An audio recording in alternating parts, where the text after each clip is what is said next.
আবারও গাজায় আগ্রাসন চালাতে গিয়ে হামাসের হামলায় আরো একজন ইসরায়েলি কমান্ডো নিহত। আরো বিস্তারিত জানিয়ে দিব। এদিকে জার্মানিতে দূরপাল্লার মার্কিন ক্ষেপণাস্ত্র মোতায়েনের সিদ্ধান্ত ক্ষুব্ধ রাশিয়া। এবার ন্যাটোর বিরুদ্ধে আসিয়ানকে পাশে চায় চীন।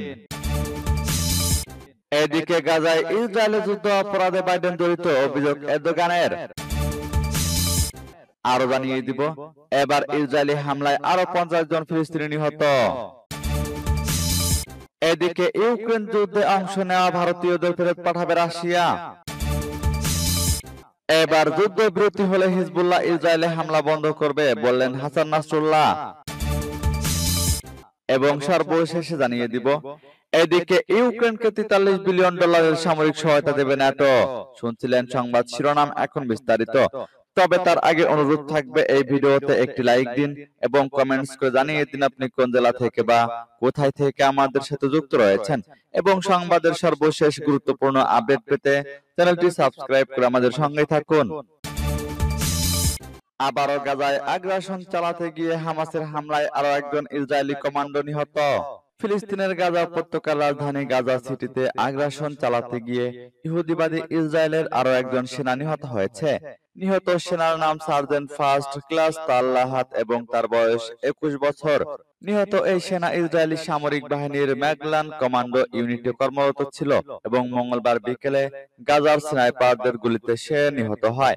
এ তথ্য জানিয়েছে আনাদুলু এজেন্সি ও টাইমস অফ ইসরায়েল। এদিকে গতকাল গাজা সিটিতে যুদ্ধের সময় আলেকজান্দ্রনি ব্রিগেডের 2 রিজার্ভ সেনা মারাত্মকভাবে আহত হয়েছে। প্রাথমিক রিপোর্ট অনুযায়ী এই 2 সেনা বোমার বিস্ফোরণে আহত হয়।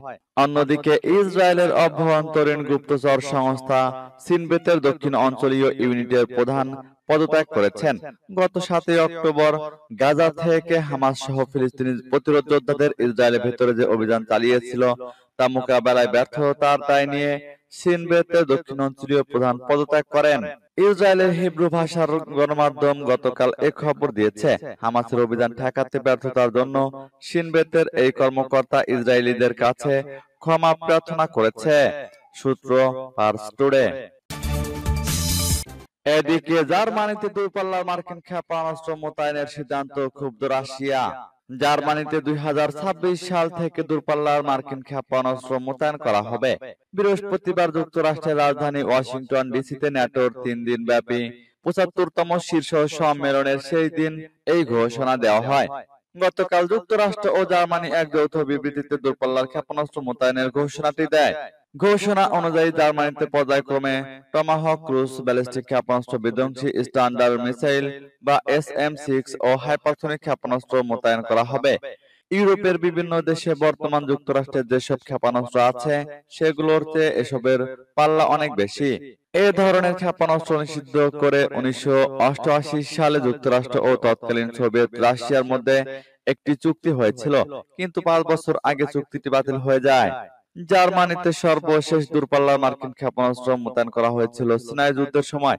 এখন দেশটিতে নতুন করে আবার দূরপাল্লার মার্কিন ক্ষেপণাস্ত্র মোতায়েনের সিদ্ধান্তে ক্ষুব্ধ প্রতিক্রিয়া জানিয়েছে রাশিয়া। নতুন হুমকিকে সামরিকভাবে মোকাবেলা করা হবে জানিয়ে রাশিয়ার উপপররাষ্ট্রমন্ত্রী সের্গেই রিয়াবকভ বলেছেন, এটা ধারাবাহিক উস্কানির একটি যোগসূত্র মাত্র। ন্যাটো ও যুক্তরাষ্ট্র রাশিয়াকে ভয় দেখাচ্ছে বলেও অভিযোগ করেন এই রুশ মন্ত্রী। এবার ন্যাটোর বিরুদ্ধে আসিয়ানকে পাশে চায় চীন। মার্কিন যুক্তরাষ্ট্র 32টি দেশের অংশগ্রহণে চলছে ন্যাটোর 75তম বার্ষিক সম্মেলন, যেখানে রাশিয়া ও চীনকে প্রতিহত করতে হচ্ছে নানা আলোচনা। এর প্রেক্ষিতে ন্যাটো জোটের বিরুদ্ধে নিজেদের রক্ষা করতে এশিয়া প্যাসিফিক অঞ্চলের দেশগুলোকে নিয়ে গড়া আসিয়ানকে প্রতিরোধ করার আহ্বান জানিয়েছে চীন। মঙ্গলবার বেইজিং এ থাই পররাষ্ট্রমন্ত্রী ও চীনের পররাষ্ট্রমন্ত্রী ওয়াং ই বলেন, ইন্দো প্রশান্ত মহাসাগরীয় কৌশলের নেতিবাচক প্রভাব প্রতিহত করা এবং এশীয় প্রশান্ত মহাসাগরে ন্যাটো পৌঁছানোর বিরুদ্ধে সতর্ক হওয়া প্রয়োজন আমাদের। এ সময় পূর্ব এশিয়ায় আসিয়ান কেন্দ্রিক আঞ্চলিক সহযোগিতা স্থাপত্যের উপর জোর দিয়ে ওয়াং মারিসকে বলেন, এই মুহূর্তে আমাদের একটি বদ্ধ এবং একচেটিয়া চক্র প্রতিষ্ঠার বিরোধিতা করা আবশ্যক। দক্ষিণ পূর্ব এশিয়ান নেশনস অ্যাসোসিয়েশনের প্রতি চীনের দৃঢ় সমর্থন প্রসারিত করার অঙ্গীকার করে ওয়াইং বলেন, বেজিং চায় আসিয়ান আন্তর্জাতিক ও আঞ্চলিক মঞ্চে আরো গুরুত্বপূর্ণ ভূমিকা পালন করুক। আসিয়ানকে কেন্দ্র করে পূর্ব এশীয় আঞ্চলিক সহযোগিতা কাঠামো বজায় রাখা এবং বন্ধ করা জরুরি। এছাড়াও একচেটিয়া আধিপত্য প্রতিষ্ঠার বিরোধিতা করা এবং বহিরাগত শক্তিকে হস্তক্ষেপ করা প্রয়োজন। এদিকে গাজায় ইসরায়েলের যুদ্ধ অপরাধে বাইডেন জড়িত অভিযোগ এরদোগানের। গাজা সংঘাতে ইসরায়েলের যুদ্ধ অপরাধ ও আন্তর্জাতিক আইন লঙ্ঘনের সঙ্গে যুক্তরাষ্ট্রের প্রেসিডেন্ট ও তার প্রশাসন জড়িত বলে মন্তব্য করেছেন তুরস্কের প্রেসিডেন্ট রিসেপ তাইপ এরদোগান।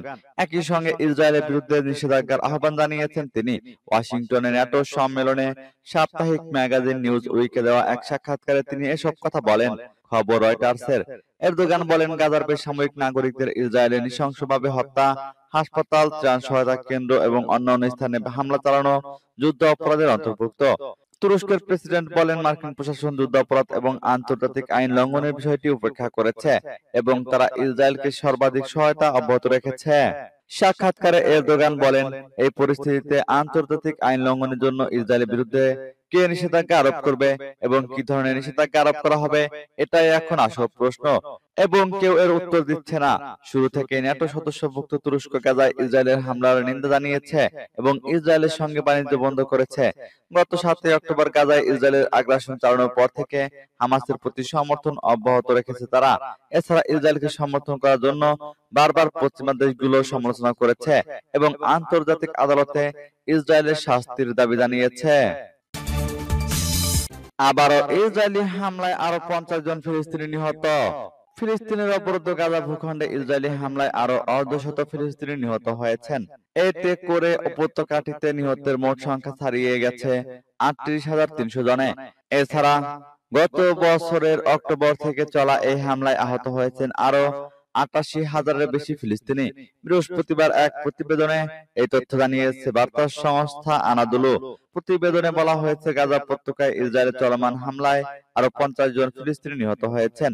এতে করে গত বছরের অক্টোবর থেকে এ পর্যন্ত মোট মৃতের সংখ্যা বেড়ে 38,345 জনে পৌঁছেছে বলে বৃহস্পতিবার অবরুদ্ধ এই ভূখণ্ডের স্বাস্থ্য মন্ত্রণালয় জানিয়েছে। মন্ত্রণালয় এক বিবৃতিতে জানিয়েছে, এই হামলায় আরো অন্তত 88,295 জন ব্যক্তি আহত হয়েছেন। মন্ত্রণালয় বলেছে, গত 24 ঘন্টায় ইসরায়েলি বাহিনীর করা 2টি গণহত্যায় 50 জন নিহত এবং আরো 54 জন আহত হয়েছেন। অনেক মানুষ এখন ধ্বংসস্তূপের নিচে এবং রাস্তায় আটকা পড়ে আছেন কারণ উদ্ধারকারীরা তাদের কাছে পৌঁছাতে পারছেন না। এদিকে ইউক্রেন যুদ্ধে অংশ নেওয়া ভারতীয়দের ফেরত পাঠাবে রাশিয়া। রুশ সেনাবাহিনীতে যোগ দেওয়া এবং ইউক্রেন যুদ্ধে অংশ নেওয়া ভারতীয়দের ফেরত পাঠানোর বিষয়টি গুরুত্বের সঙ্গে নিয়েছে রাশিয়া। ভারতীয়দের তাদের নিয়োগকে সম্পূর্ণ বাণিজ্যিক উল্লেখ করে বিষয়টি দ্রুত সমাধানেরও আশ্বাস দিয়েছে মস্কো। বুধবার ভারতে অবস্থিত রুশ দূতাবাসের চার্জ ডি অ্যাফেয়ার্স রোমান বাবুশকিন বলেছেন, রুশ সেনাবাহিনীতে ভারতীয়দের প্রয়োজন নেই। ব্রিটিশ বার্তা সংস্থা রয়টার্স এ খবর জানিয়েছে। ভারতের সংবাদ মাধ্যম এএনআই কে রোমান বাবুশকিয়ান বলেছেন, যুদ্ধরত বেশিরভাগ ভারতীয় রাশিয়ায় এসেছিলেন কাজ করার জন্য, কিন্তু তাদের নিয়োগ হয়েছে সেনাবাহিনীতে। এই ভারতীয়দের সংখ্যা এতটাই নগণ্য যে তারা যুদ্ধক্ষেত্রে পরিস্থিতির কোনো পরিবর্তন করতে পারবে না বলেও মন্তব্য করেছেন তিনি। এই ভারতীয়রা এজেন্টদের দ্বারা প্রতারিত হয়েছিলেন, তাই এ সম্পর্কে বাবুশকিন বলেন, বিষয়টি তদন্ত ভারত ও রাশিয়ার যৌথভাবে হওয়া উচিত। এর কারণ হিসেবে তিনি বলেন, এই এজেন্টদের বেশিরভাগেরই বসবাস ভারতে। লোভনীয় চাকরি ও শিক্ষার সুযোগের প্রতিশ্রুতি দিয়ে প্রায় 30 থেকে 40 জন ভারতীয় রাশিয়ায় যেতে প্রলুব্ধ হয়। বর্তমানে তারা রুশ সেনাবাহিনীতে ইউক্রেনের বিরুদ্ধে যুদ্ধ করছে। যুদ্ধে 4 জন ভারতীয় নিহত হয়েছে বলেও দাবি করা হয়েছে। যুদ্ধবিরতি হলে হিজবুল্লাহ ইসরায়েলে হামলা বন্ধ করবে বললেন হাসান নাসরুল্লাহ। প্রতিরোধের অক্ষর পক্ষ থেকে হামাস ইসরায়েলের সঙ্গে গাজায় যুদ্ধবিরতি আলোচনা পরিচালনা করছে। যদি যুদ্ধবিরতি চুক্তি হয়, হিজবুল্লাহ আলাদা আলোচনা ছাড়াই ইসরায়েলে হামলা বন্ধ করবে। বুধবার এই মন্তব্য করেছেন লেবাননের ইরানপন্থী সশস্ত্র গোষ্ঠীর হিজবুল্লাহর প্রধান হাসান নাসরুল্লাহ। ইসরায়েলি সংবাদ মাধ্যম টাইমস অফ ইসরায়েল ও তুরস্কের সংবাদ মাধ্যম টিআরটি ওয়ার্ল্ড এ খবর জানিয়েছে। সপ্তাহ খানেক আগে ইসরায়েলি হামলায় নিহত হিজবুল্লাহর সিনিয়র কর্মকর্তা মোহাম্মদ নাসেরের স্মরণ অনুষ্ঠানে বক্তব্য দেন নাসরুল্লাহ।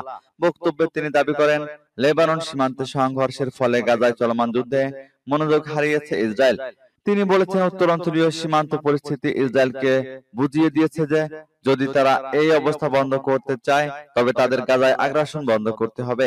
একই সঙ্গে হাসান নাসরুল্লাহ সতর্ক করে বলেছেন, হিজবুল্লাহ যুদ্ধের জন্য প্রস্তুত ও তারা যুদ্ধে ভীত নয়। ভাষণে ইসরায়েলের বিরুদ্ধে হিজবুল্লাহর ক্রমবর্ধমান রকেট ও ড্রোন হামলার কথা তুলে ধরেছেন তিনি। নাসরুল্লাহ বলেন, হামাস নিজেদের পক্ষে, ফিলিস্তিনি গোষ্ঠীগুলোর পক্ষে এবং সমগ্র প্রতিরোধের অক্ষের পক্ষ থেকে আলোচনা করছে। হামাস যা মেনে নেবে আমরাও তা মেনে নেব। আবারও ইউক্রেনকে $43 বিলিয়ন সামরিক সহায়তা দেবে ন্যাটো। রাশিয়ার বিরুদ্ধে প্রতিরক্ষা জোরদার করতে আগামী বছরের মধ্যে ইউক্রেনকে কমপক্ষে $43 বিলিয়ন সামরিক সহায়তা প্রদানের অঙ্গীকার করেছে পশ্চিমা সামরিক জোট ন্যাটো। এ সময় আনুষ্ঠানিকভাবে ন্যাটো জোটের সদস্যপদ পাওয়ার ক্ষেত্রে কিয়েভ ঠিক পথে রয়েছে বলে মন্তব্য করেছেন ন্যাটো নেতারা।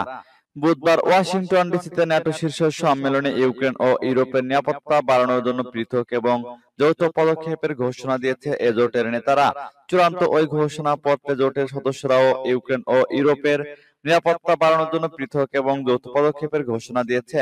এর মধ্যে যুক্তরাষ্ট্র, নেদারল্যান্ডস এবং ডেনমার্ক ঘোষণা করেছে এই গ্রীষ্মের মধ্যে ন্যাটোর দেওয়া প্রথম F-16 যুদ্ধবিমান ইউক্রেনের সামরিক পাইলটদের হাতে থাকবে। যুক্তরাষ্ট্র আরো জানিয়েছে, 2026 সালে জার্মানিতে দীর্ঘপাল্লার ক্ষেপণাস্ত্র মোতায়েন করবে তারা। মিত্ররা বলছে, ইউরোপের জন্য রাশিয়ার ক্রমবর্ধমান হুমকি মোকাবেলা করার লক্ষ্যে এটি একটি বড় পদক্ষেপ। এ পদক্ষেপের ফলে শীতল যুদ্ধের পর থেকে সবচেয়ে শক্তিশালী মার্কিন অস্ত্র পেতে যাচ্ছে জার্মানি।